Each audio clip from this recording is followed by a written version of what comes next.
Hello, Internet! Welcome to episode 225 of the Assorted Calibers podcast, the Second Amendment podcast. There's a little bit for everyone. I'm Weer'd, and tonight is my very lovely hostess, Aaron Poet. How are you doing, Aaron? So my choices for today were angry or exhausted, and apparently my body and brain have unanimously chosen exhausted. Therefore, I shall leave immediately for Nepal, where I intend to live as a goat. I want to live as a goat. I didn't know that was an option. What do you want to be when you grow up? I didn't realize goat was one of the options. Especially Nepalese ones, because I mean, a lot of them are vegetarians, because that's also a part of the world that where you can get goats are easy to come by because they eat them and they're tasty. So. I mean, let's skip with the pleasantries and we can just dive right into why you are feeling exhausted in case anybody doesn't know.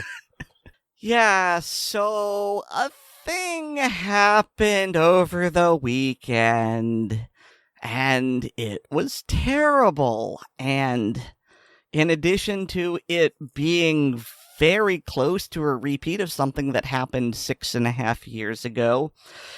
It also happened on the day before the Transgender Day of Remembrance, which is a day where queer people and friends of trans people reflect on the transgender people who have died before their time, either because of suicide or as victims of a hate crime. And while I do not think the perpetrator of the awful thing knew that, it was still pretty crappy. And yesterday was a turbo crappy bad day for me, for pretty obvious reasons. And everyone was asking for my opinion on the Club Q shooting, and it was really taking most of my self-control not to say something, publicly like, what the hell do you think my public stance is? Have you not been listening to me for the past 6.5 years? Do I have to specifically condemn every bad thing loudly and publicly, else you somehow think I endorse it? And so, yeah, that was yesterday. And then today I felt better, and I asked for help, and I have gotten help from some very generous people who have lightened the load, and they've helped me craft a wonderful press release regarding the tragic Colorado shooting at Club Q. And, yeah, are we going to get into that right now? It seems like the prudent thing to do. Yeah, okay. You know what? You take it while I catch my breath here, and I'll chime in as appropriate. Yes, and per the usual ACP format for when dealing with very current events, we are, of course, recording this the Monday before Thanksgiving. And so, yeah, there was a shooting at a Colorado Springs club called Club Q, and it wasn't specifically a gay bar, I don't think. Every description I hear of it, it sounds more like it is designated as a quote-unquote safe space for people of the queer community. And there was... I just Googled it, and the first thing that comes up is adult-oriented gay and lesbian nightclub hosting theme nights such as karaoke, drag shows, and DJs. Okay. So. Were I to speculate, I would say that the Q in Club Q stands for queer, but I don't know. Probably. And the night in question was a drag show night, and a gunman entered the the place. The person was 22 years old, and I will say right now, I don't actually know the person's name. I did look it up because I was trying to find a little bit more information about the person, and so I was able to find it with some digging, but I do have to dig because the news agencies are getting it, and they're not putting this person's name and this person's face all over everything. So praise on you for that. Everybody who is participating in not putting glory to cowardice. But this person came in, began shooting, ended up killing 5 people and wounding. Well, he wounded 17 people with bullets, but then more people were injured while trying to escape. Mm-hmm. You know, they were panicking and they were trampling each other, and that's understandable. So, I think up to 25 people were injured total, but only 17 were shot. Yeah, it is a shot wounded as opposed to the 5 that were shot dead. Yeah, and it's a very common instance, and of course, also let's not belittle that. The people that were injured in the crush trying to leave is just as much the fault of the gunman as the bullets that were leaving his gun. Same thing goes with the Mandalay Bay shooting. I don't know if anyone's ever broken down the numbers of how many people have died because they were hit with gunfire versus how many people died because they were fatally injured in the crush of people trying to leave through the various choke points that were the limited access to this concert venue. But many of the people that died in that shooting were people killed in the panic of people escaping and trying to get away from the gunfire. And so one thing that I thought was very interesting, and it's on the CNN more or less live feed of articles, and one of the survivors, his name is Barrett Hudson. He was shot 7 times in the back, but none of the bullets pierced any vital organs. So the gunman came in, started shooting. Barrett started running away. He was shot 7 times in the back, according to him, from the top of his back to the bottom, and it missed all of his organs and his spine. And he's saying there's no way I should have walked out of there, and he's very, very appreciative for life. And yes, he is very fortunate. The reason I bring this up is it's a combination of the media likes to say that the AR-15 is this big, horrible thing that explodes people. And this man was shot 7 times and not only lived, but, no internal damage, which is extraordinary. But also just the human body is weird. Because I don't have the links. I'm sure you can dig it up. But you can find an instance where somebody soaks up magazine after magazine of 45 caliber rounds, and the only time they drop is when they run out of blood and they just collapse because everything stops functioning. And then you can find somebody who gets shot once with a .22 long rifle, and either it nicks an important organ or they just go into shock and die. Things are weird, and that's why we in self-defense classes are taught that you shoot until the threat goes away, because sometimes it might take only 1 bullet. Sometimes it may take all of them. You just don't know. And so I am very, very pleased that this gentleman lived, and I'm scratching my head wondering how the heck this happened. Yeah, I would say two excellent examples on either side of that were I can't remember the name of the city, but the Illinois cop who ended up stopping a I'm trying to remember if it was a bank robber or all that, but the guy had warrants, and he ended up engaging fire with the officer, and the officer had a Glock 21 in 45 ACP and loaded with I believe Spear gold dots, and he ended up putting an obscene amount of 45 into this guy.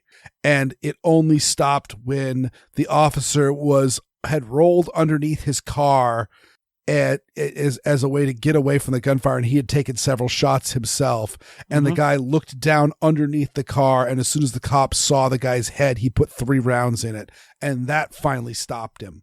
But otherwise, he was just full of 45 ACP and did not stop, did not die. And then it wasn't until there was 3 45s in his head, which we will say is more than adequate, put him down.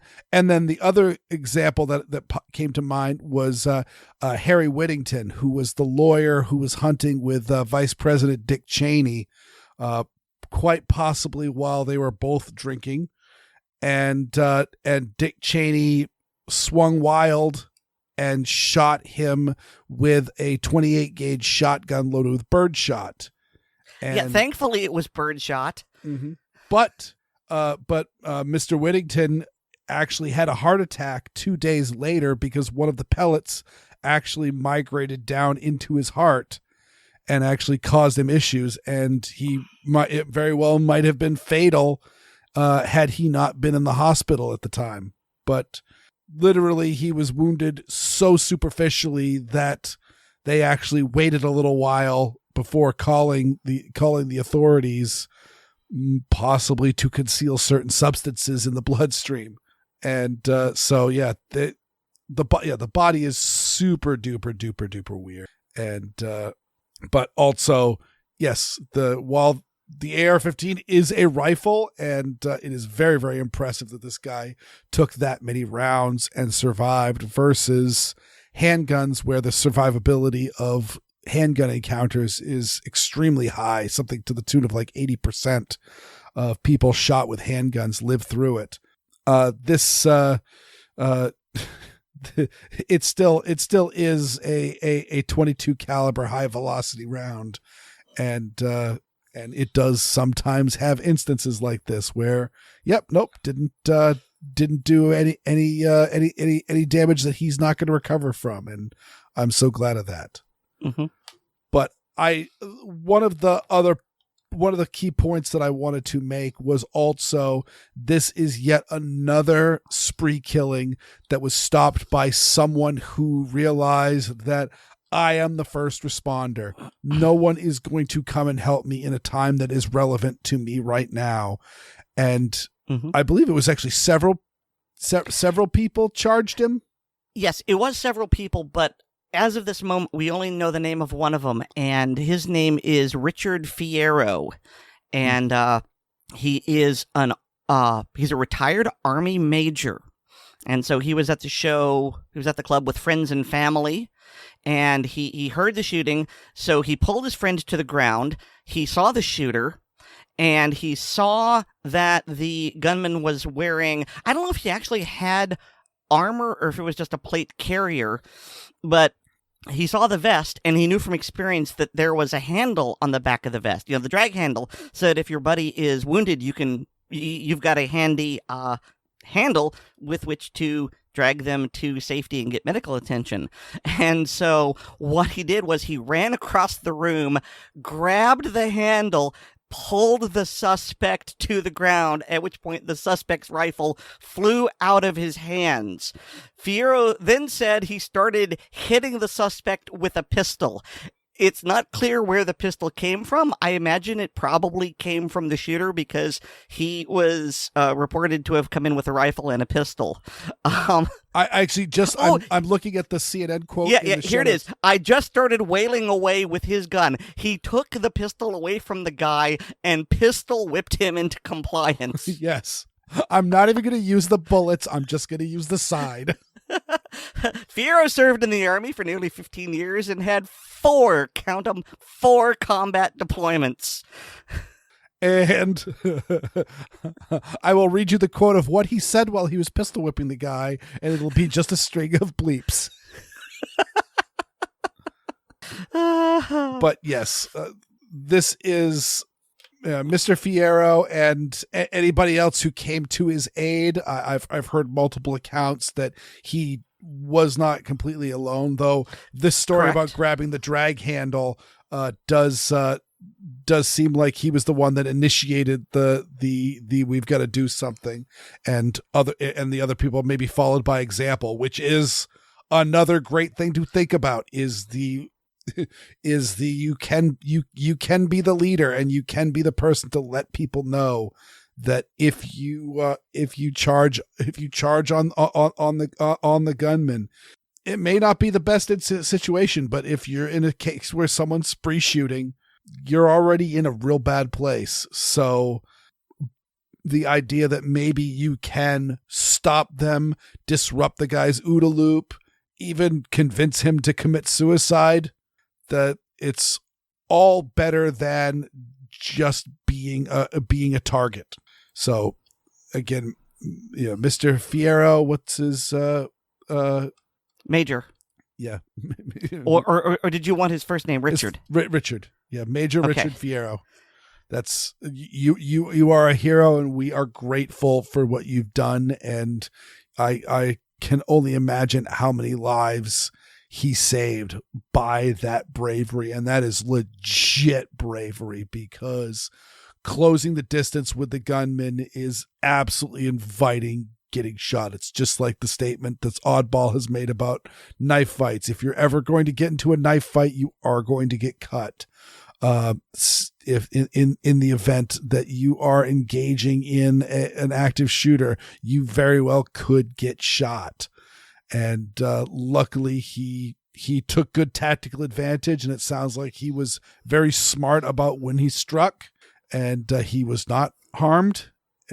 But the other guy sure was, and he is in the hospital. So good. Yeah. Speaking of the murderer, do you want to say the line Weer'd, or shall I? Why don't you say the line? The suspect was known to law enforcement. Yes. I wasn't quite exactly sure what you're going on, but yeah, no, you mentioned this earlier. Yeah, no, that funny. They and actually it brings to mind an article that I frequently link in my Weird Audio Fisks of the myth of the virgin killer. And the long, the short of it is that when you get to a point where somebody is a murderer, in this case, it's really more talking about street violence than a spree killer, they almost always escalate their way up into this. Spree killers tend to be a little bit different.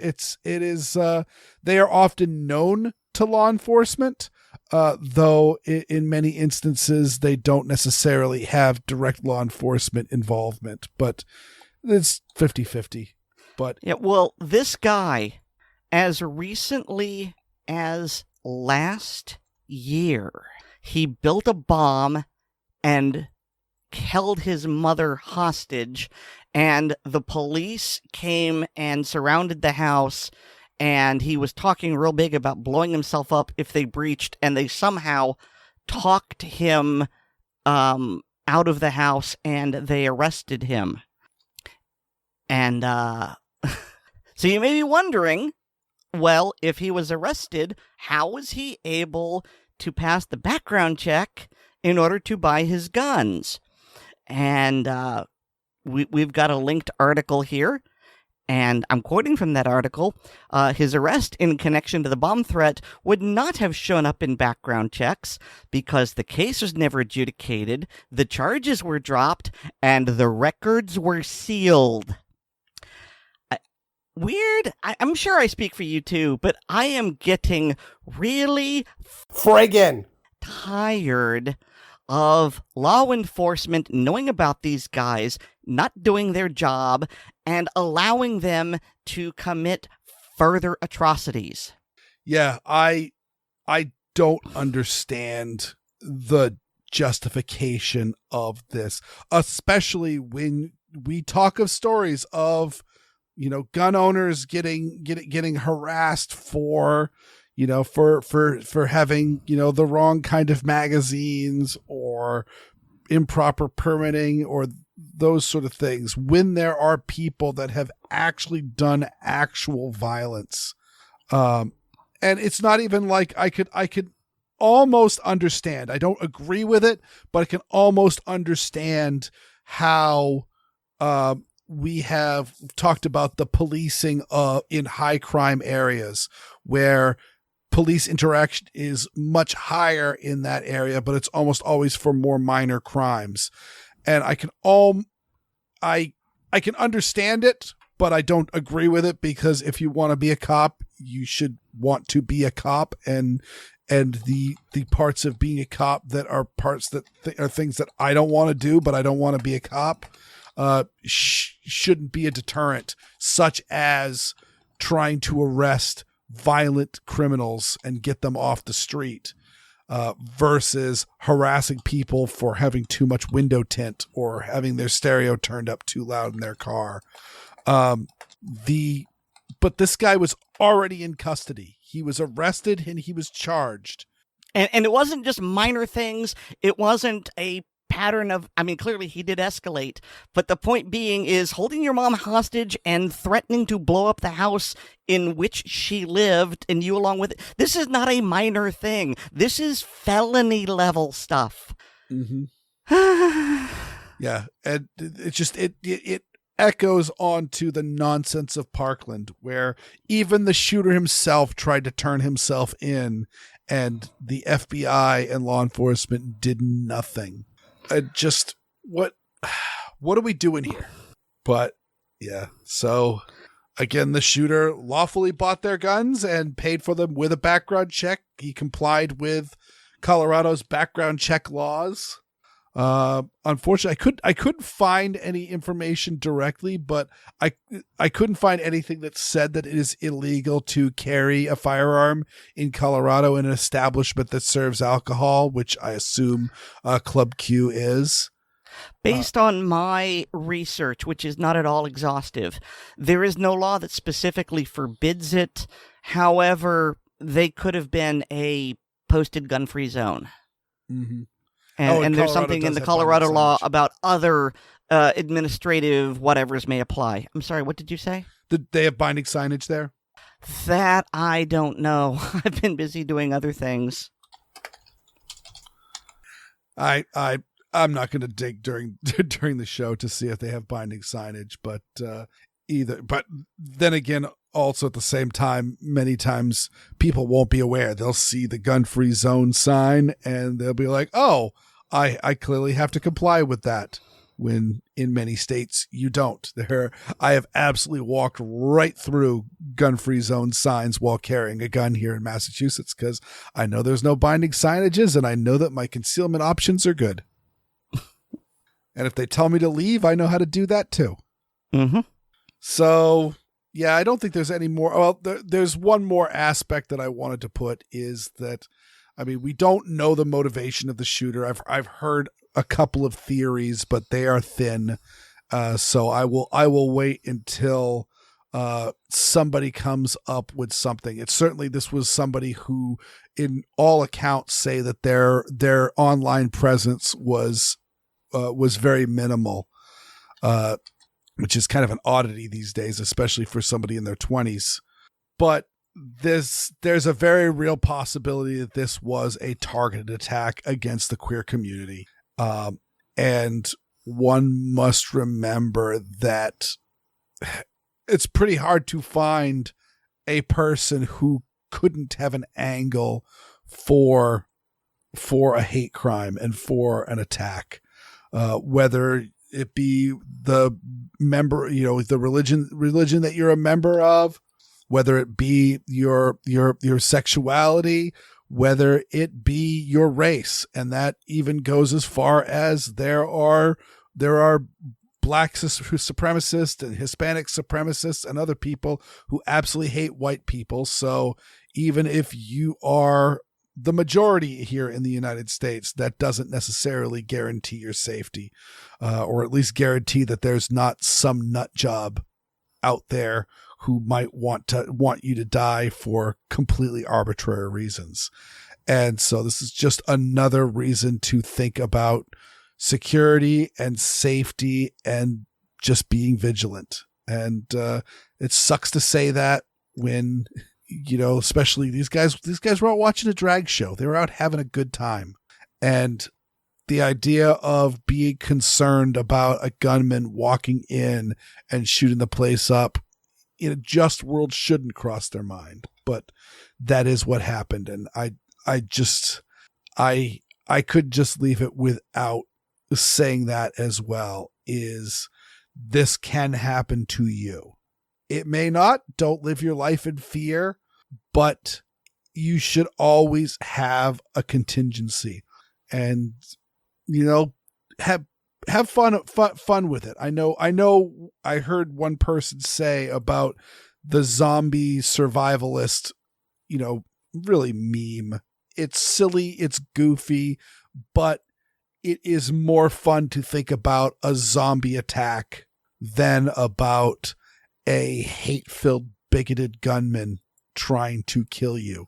But meanwhile, you could come up with tactics and all the same. Mm-hmm. And so that's all. So just, be aware of your exits, be aware of what's cover and what's concealment, and just have ideas. And if you could legally carry a gun there, carry your gun there. And if you can't legally carry your gun there, I wouldn't do that. But boy, you can hide a gun just about anywhere. So,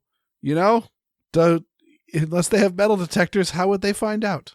But don't do that at all, because that'd be against the rules. And speaking about against the rules, the other topic that I wanted to actually, speaking of hate-filled bigots, I forgot I adjusted the show notes for this, but this is a story that comes from Bearing Arms, and we're seeing a bunch of this cropping up in the post-Bruin world. They mad? Oh, they mad. Oh, they mad. Yeah. And Democrat New Jersey Assemblyman makes racist remarks during Kerry bill meeting. And this Assemblyman's name is John McKeon. McKeon is how I would pronounce that. Okay, well I'll trust you on that. His words are, does anybody really want to put more guns in the hands of people that live in Patterson and Newark and Elizabeth and Camden? To say here, all the money you're charging isn't fair. That will make things safer. That's one of those stealth racial remarks, because until you know the ethnic makeup of those towns, on the face of it, it doesn't sound terrible. But courtesy of John Petrolino of Bearing Arms, he's actually given us the statistics here.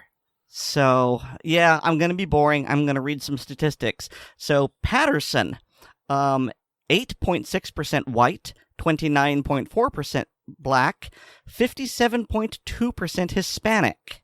So, majority of Hispanics in Patterson, and John McKeon doesn't want them to have guns. Newark, white 10.7%, black 50.2%, Hispanic 34.1%.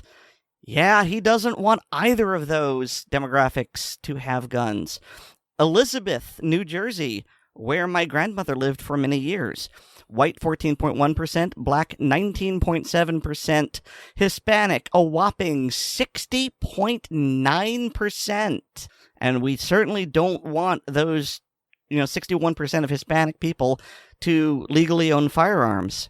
Camden, white 5.3%, black 47.8%, and Hispanic 42.5%. 95% of the city is black or brown.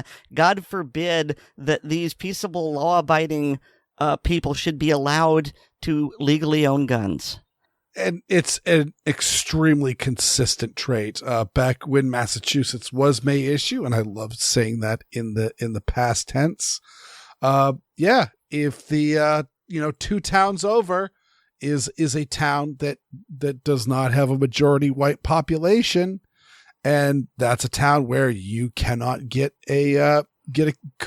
have got a concealed carry permit unless you knew somebody in high places.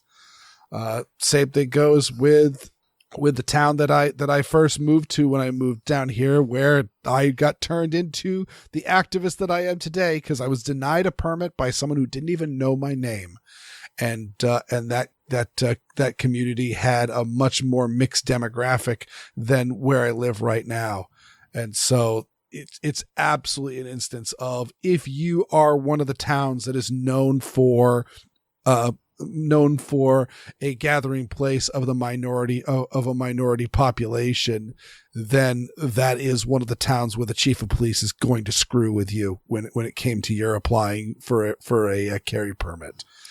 And it seems to be that is the case also in New Jersey as well, because we can't have these people owning guns. And I haven't been following it that much, but Stephen Gutowski of The Reload had in his latest episode was covering some court cases where people are arguing doing the historical tests as Judge Thomas has prescribed, and they are pointing out the fact that we should be able to keep our gun laws because they were disarming blacks and Jews and natives and Catholics in the past at the time of the ratification of the Second Amendment. So therefore we should still be able to racistly discriminate against people.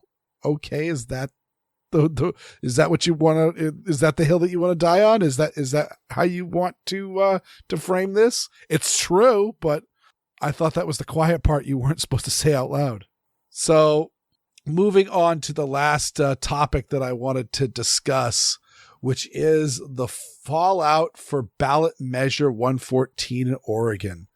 And we talked about this last week, but I believe it's officially passed. And again, like all gun control measures in a deep blue anti-gun state, it has passed just barely by either 1 or 2 points. And, but the big issue is that it may in fact go into effect very, very soon. One account that I have read says that it may take effect in December 8th. And of course, this measure has, let's go down the list here, a fee of up to $65 for a pistol purchase permit that needs a photo ID, fingerprints, a training course, a background check, and then furthermore, there is a good moral character clause added onto this. And that it also bans the sale of magazines, though it does not ban the possession of magazines. You just can't buy new magazines and possibly have them transferred to you. You can't sell them either. Yes.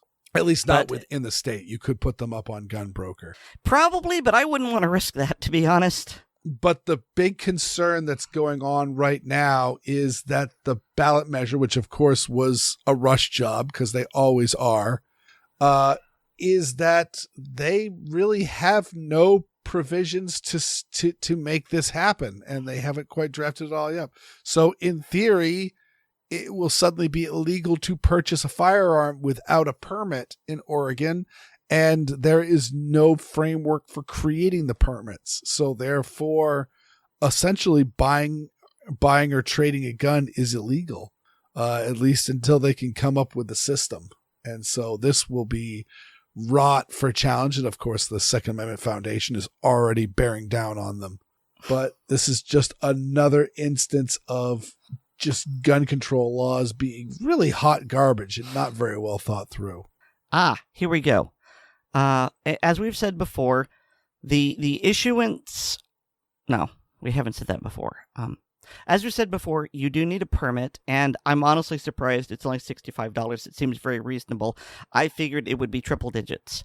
But to get this permit, you do have to get a live fire training that is offered only by law enforcement certified instructors.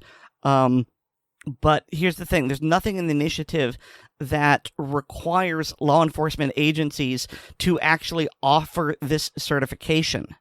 and the law enforcement is already understaffed. And as I think I said last week, it'll cost like, $50 million for the first 2 years. It's going to be a huge expense, which is why so many sheriffs are just going, nope, not going to do it. Even if we wanted to, which we don't, we couldn't. We just don't have the money and the manpower. According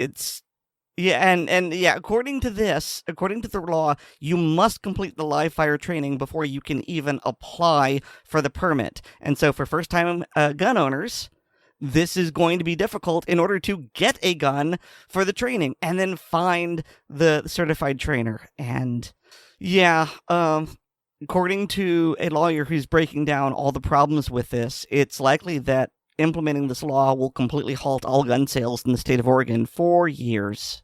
And while I don't think that was actually the point of the law, I'm sure that the people who passed it are not bothered by this. No. It's like, oh, hey, that's a feature, not a bug. Though at the same time, many of the sheriffs are saying that they're not going to enforce the law, and it could well be a situation where I have heard I have not set foot in the state of Colorado since their magazine ban has came into place, but I have heard that you can even walk into gun shops and they will have quote unquote illegal high capacity magazines just up for sale because the police aren't going to enforce it. And so if the police aren't going to enforce it, who's going to say that that's a crime and you need to be punished for it? Hooray for passing toothless laws. Mm-hmm. But meanwhile, the Oregon has been their NICS checks are up like a gazillion percentage because everyone's going, all right, well, I'm going to buy my guns now before I need the permit for them. And again, you could still have the magazines and even take them to the range for shooting if you have a quote unquote large capacity magazine. So yeah, get them while you can. All right, now let's switch some gears into some more fun topics. The last time I sat down with Ian McCollum, I was talking to him about his new book, Pistols of the Warlords. And I decided to return to talk to him more about the trials and tribulations of actually getting this book published.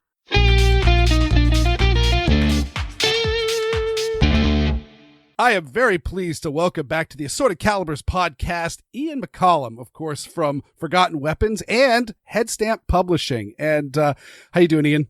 Hey, I'm doing pretty well. A little busy around here. Yeah, you are an extremely busy man, and that should come to surprise to nobody. If you don't know that Ian is extremely busy, you're not following him. Because hi, I'm in Prague. Hi, I'm in Arizona. Hi, I'm in France. So, what I wanted to talk to you about today is, of course, the last time you were on, we were talking about your Pistols of the Warlord book on Headstamp Publishing. Yes. And then I've done this with several people, and I find it to be a really fun interview, is that when we were talking about it, you were just starting the Kickstarter and starting the funding, and I will let you know that I dove in on that, and my book has arrived, and it is gorgeous. I couldn't recommend Headstamp Publishing more. I mean, you really do amazing work. Thank you very much. But it was a lot longer than you expected for many reasons, and you bumped into a lot of bumps in the road, and I thought I'd talk to you about that. So yeah, we had a lot of stuff. The single biggest thing, and this should come as a surprise to nobody, was COVID. Mm-hmm. COVID. First off, COVID was actually a really we lucked out on the production of the book because. James and I went and did the photography for the Warlords book in February of 2020.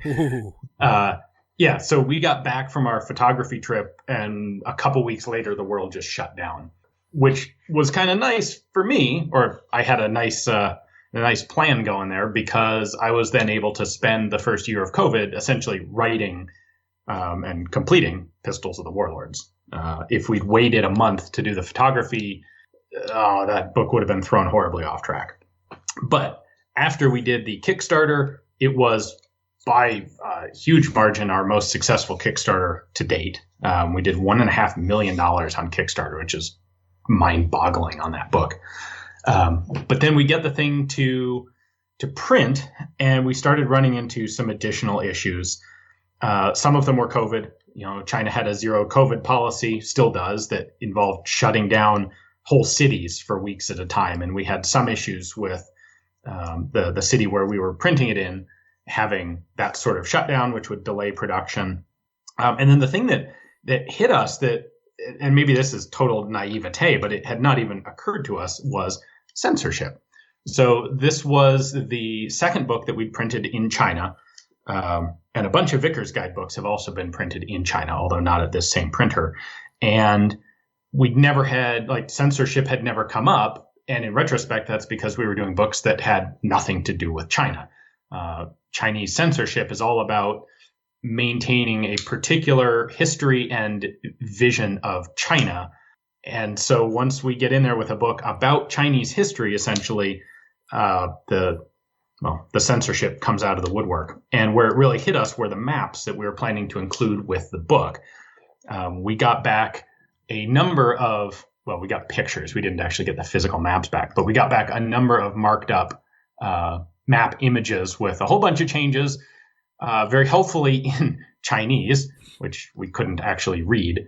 But it became pretty clear that what they wanted us to do were a number of things. They wanted us to add, you've probably heard of those little islands off the coast of China in the South China Sea that China is either creating from scratch or building up from little tiny atolls into islands that they can build infrastructure on and put some people on, and thus use to expand Chinese territorial waters claims.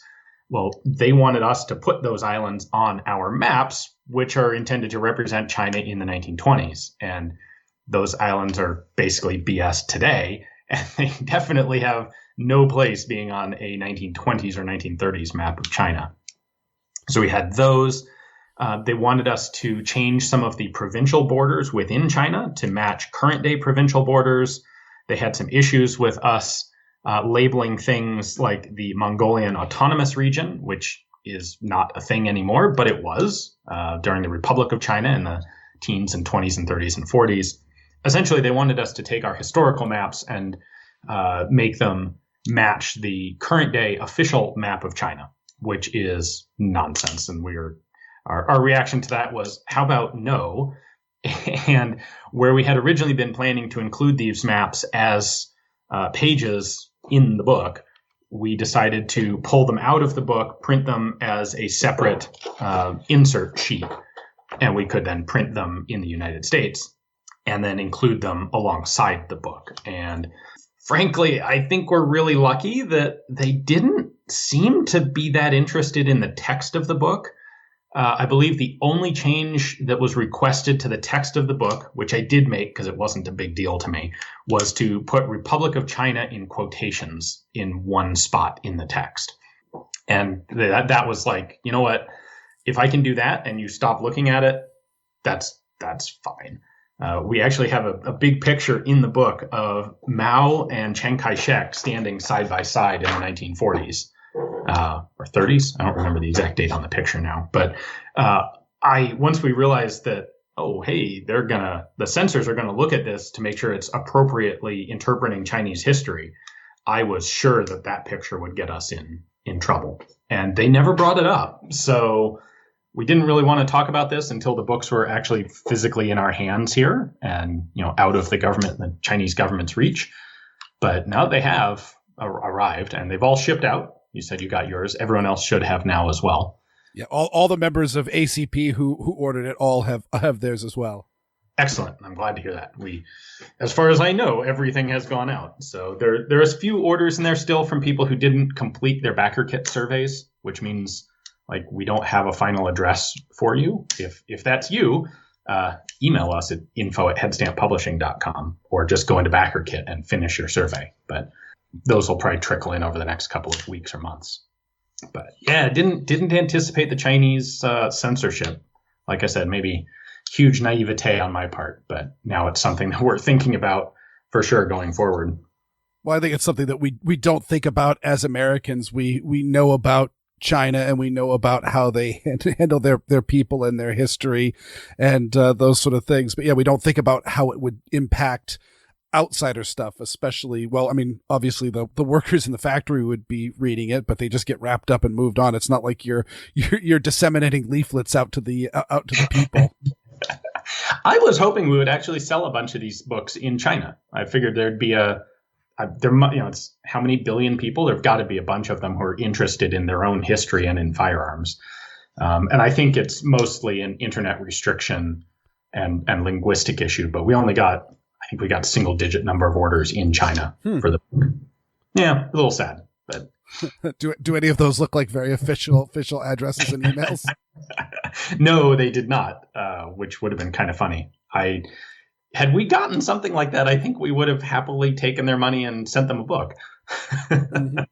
Well, that's awesome. And like I said, they've come out absolutely amazing, and something that we talked about in the earlier interviews when you were talking about it, and it pays out, like the technology of the book, which is kind of an interesting thing, because I always think of like books as just being, it's a book, and books are books, and we got, different materials and different, colors and printing styles and things like that. But like the fact that, you've got full page, 2-page, essentially centerfold style, images of these like high resolution photographs that are absolutely gorgeous, and you can open the book and lay it down and nothing gets lost in the crease between the pages, which is outstanding. I mean, just, you mentioned that and I went, oh, that seems neat. And that was like the first thing I did when I was looking through my copy is go, wow, that is really, really nice. Because as someone who, I'm a marine biologist, so like I had all of these like Jacques Cousteau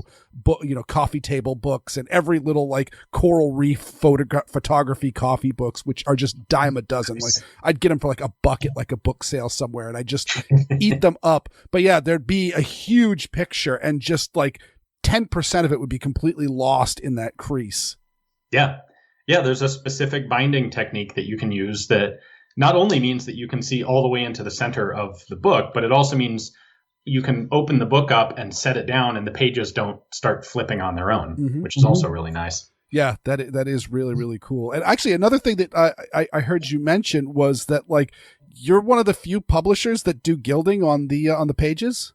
I mean, there are some out there who do it, but you certainly don't see firearms books with gilded pages these days. No. I was just wondering about. So that was more of a statement towards the firearms coffee table / reference books. Yeah, it just doesn't seem to be a thing that people are interested in, and frankly, I can kind of understand why. A lot of this sort of stuff, things like spine hubs and the decorative elements we have on the cover and the page gilding, actually make it fairly tricky to find a good printer. There are, like we would love to have taken this out of China and done it in Taiwan or Vietnam or frankly anywhere outside of China. And it turned out to just literally be impossible for us because of the decorative elements, the complex elements in the book, and the physical size. We could not find an alternative printer. We've looked in the US. We have some books that we've printed in the US. Overall, frankly, to be honest, the cost of printing in China is substantially less than in the US, although the cost of transport from China to the US mostly makes that all back. There's not necessarily a huge cost difference between the US and China in that regard. But we have actually found substantially higher quality from Chinese printers, which is a real bummer. If it were possible to do it, there'd be a ton of advantages to printing all of our stuff in the US. We just literally can't. Some of the books, some printers just aren't interested in even attempting a complex project like this. And the ones we have used, we've had substantially more QC problems that we've had to go back and deal with fixing. So what I'm hearing is you created Headstamp Publishing because you felt that there was a vacuum for this style of firearms reference books. And so you just decided to make your own. So what you're saying is your next project is going to be an actual, bookbinding and printing factory. Yeah. I mean, no, but giant sigh. Yes. Well, I mean, that's awesome. I'm so glad you overcame it. And like, yeah, as you said, COVID hit right at the start, and you luckily got in under the radar, and then China kind of caught you by surprise. But the books have arrived, and they are amazing, and they're available for regular retail purchase at Headstamp, correct? Yes, that is correct. We printed plenty to have a good supply of them for a while. Did you sell any orders to like bookstores or anything like that? Is there a chance that you might find that at your local book collectors? There is only one reseller that we have, and that is Varusteleka in Finland. Okay. They purchased a batch from us at wholesale. An arrangement we specifically did because they can ship throughout Europe far cheaper than we can, because they're in Europe. And so that is definitely the better option. If you're listening to this and you want to get a copy of the book and you're in Europe, go to Varusteleka in Finland and get it from them, because they can give you a much better overall deal on it than we can from the U.S. Other than that, no, we only sell directly ourselves. Well, excellent. Well, and there will be a link in the show notes to Headstamp Publishing. And I mean, of course, Ian, you are not a hard man to find on the internet. Well, I suppose not. Well, thank you so much for coming on, and congratulations on your publication. Thank you very much.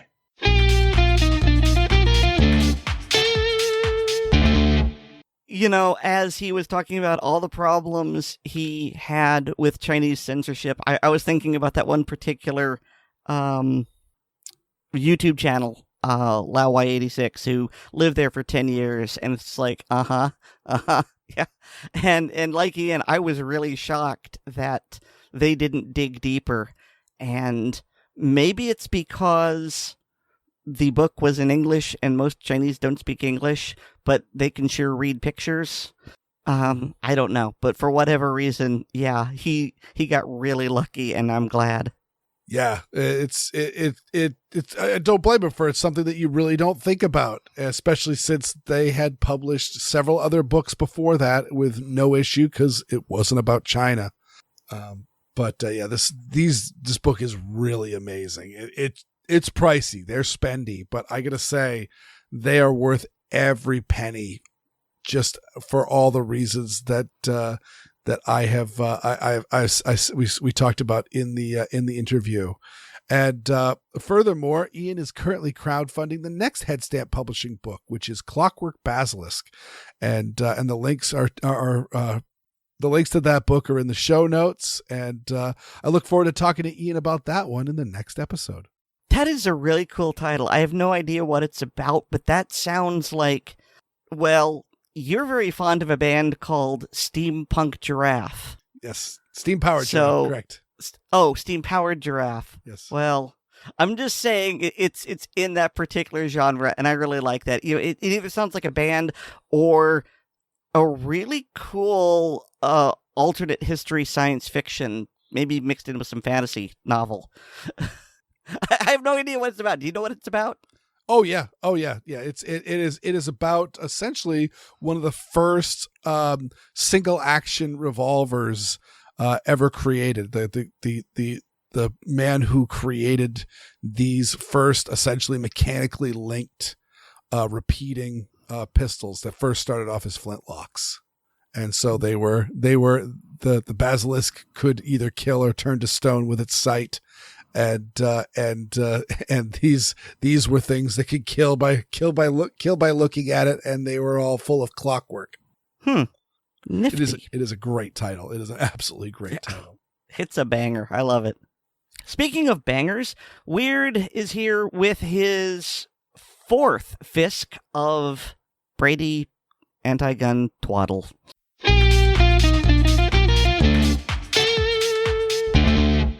So here comes part 4 of my Fisk series on the Brady campaign's attempt to refute pro-gun Second Amendment argument. Point number 5. We need to talk about the real causes of gun violence. Things like social media, or video games, or rap music. Well, that's just bullshit. Of course, it also isn't a straw man argument. NRA's own Wayne LaPierre himself called out violent video games after the Sandy Hook shooting. And of course, there are people who call out rap music for more racial reasons. So while it's a stupid argument, it is an argument being made. But it's also an argument being made by the anti-gunners. In ACP episode 223, we talked about Project Unloaded, a Joyce Foundation-affiliated gun control group looking to target video games for promoting gun violence. It's just as much crap when they say it, too.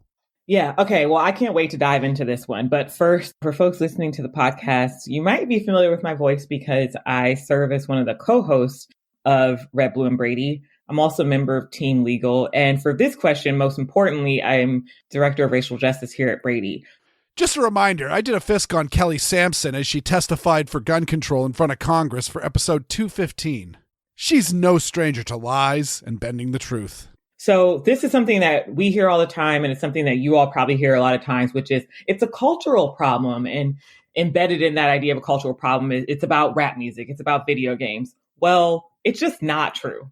People have actually studied this. First and foremost, the United States of America is part of a globalized planet. So the video games that people play here, people play all over the world. The rap music that people play here, guess what? People listen to it all over the world. There's a theme here. We are not unique in the culture that we consume. She's 100% correct. Rap music, violent video games, and violent movies are ubiquitous in any nation that has reliable electricity. Ironically, the third world nations where power isn't as common or reliable often have much higher murder and violent crime rates than the United States. But also, pop culture isn't just a synonym for culture. Think of all the violent cities in America, and what do they have in common? Gangs.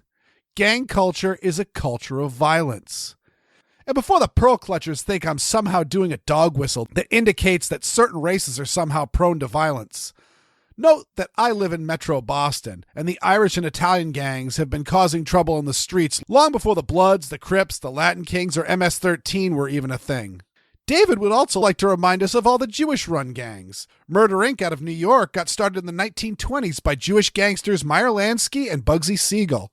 And of course, across the pond in Asia, triads and the Yakuza have been stirring up trouble since well before the United States was even a thing.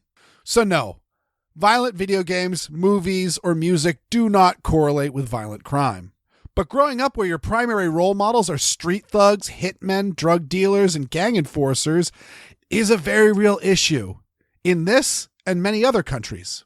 So the difference maker is not rap lyrics or video games or fast food or anything of that nature. It's firearms. I mean, notice because people have actually looked into it. Because these claims are so popular in terms of red herrings, people have actually studied whether or not video games lead to gun violence. And they found that they don't. They've actually looked into rap music and found it doesn't really contribute to gun violence. So she's completely right. And we need to help her with this message, as there are people on our side who are propagating this nonsense.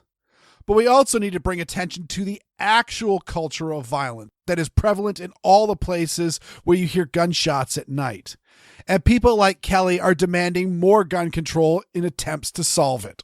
When you hear arguments that are pointing to culture, there's a few things that are going on there. Usually it's assuming that the United States lives on a cultural island, when in fact, of all the countries in the world, for us, it's the exact opposite. Because we are sort of this global leader, a lot of our culture is exported everywhere. It also assumes that we know about a shooter. And so be on the lookout for, in the moments after shooting, someone will say it's video games. Well, how do you even know the person plays video games in the first place? Let alone the fact that video games don't cause gun violence. So these are, whether they're well-intentioned, ill-intentioned, they're trying to divert from the real issue, which is that what is unique about the United States is not the music that we listen to. It's the unregulated and relatively easy access to firearms that sets us apart. Or the cultural aspects of the United States that you are completely ignoring. Plus, it's not like this is uniquely American. There are gangs in England, gangs in France, gangs in Germany, and oh man, are there gangs in Ukraine. The mafia is still strong in Italy. And I was told by a Tokyo resident that when you see someone dressed in Yakuza garb, maybe flashing their tattoos, give them a wide berth, because despite Japan's strict gun laws, those boys probably have guns. Those are your anti-gun talking points, and some garbage pro-gun talking points, and some rebuttals to combat them.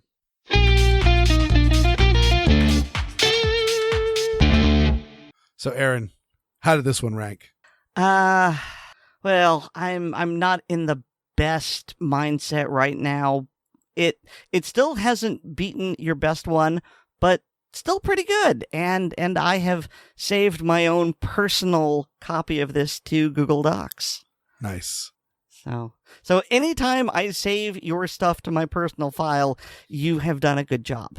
Well, good. I'm glad. And yeah, this one was actually a little bit more challenging because normally I get a little bit more snarky. And I found myself actually, when I was writing out the script for it, writing about it being a straw man and then having to delete that because I'm like, it's not a straw man. Like, everything she is saying is said by some pro-gunners, and a lot of the arguments are arguments that really aren't made, or are arguments that are absolutely made and they're going to completely misinterpret them. But absolutely, these racist arguments and or just completely fabricated arguments, such as violent video games making people violent. If violent video games made people violent, we would all be like ducking for cover right now. And so we need to stand up for exactly what she's saying in those, where when people are saying, like Wayne LaPierre are saying, that violent video games are responsible for the Sandy Hook massacre. No, it's not. But at the same time, she's saying these things that are true, but gun control is not the answer. Is it ever the answer, Weer'd? Nope. Not even remotely. Unless you mean using both hands, in which case, yes. Or in the case of using a rifle, getting that good cheek weld. I loved. I was out at the range the other day with my newbie gun buddy, and I was showing him, like, here, putting the rifle stock up on my cheek. Look, see a little jowly action that happens as the cheek squishes against the stock. You need to be like this. You need to really get your face in there, because that holds it steady. And you know who else holds us steady, Aaron? Our lovely, kind, generous, and fertile patrons. Correct. They do. We want to thank all of our listeners, but we do want to thank our very special thanks to our lovely Patreon patrons. I got a little distracted there because I caught a glimpse of them, and they're really good looking, Aaron. They're like all very, very good looking people. And if you want to be a good looking person too, because let's face it, you've looked in the mirror, you could use a little work. Go to patreon.com/Assorted Calibers podcast to sign up. Patrons get early release of the podcast, plus bonus content like the hilarious blooper reels, the ACP film track, the ACP bag dump, and they instantly become better looking. I still feel called out by that mirror remark. Also, please remember to rate us on Apple Podcasts, subscribe to us on the platform of your choice, and share the show with your friends both online and off. I got a blog. It's called Weir'dWorlds.com, and I'm also on a show called Handgun Radio. It's all right. And you can get more from me at Linktree/Aaron Paulette. That's linktree.ee/Aaron Paulette, all one word. And thanks to Nate Spencer for our music. I like to eat turkey, and he likes to drink wild turkey. Our turkey consumption is assorted, and so is our podcast. Happy Thanksgiving, everyone. Happy Thanksgiving.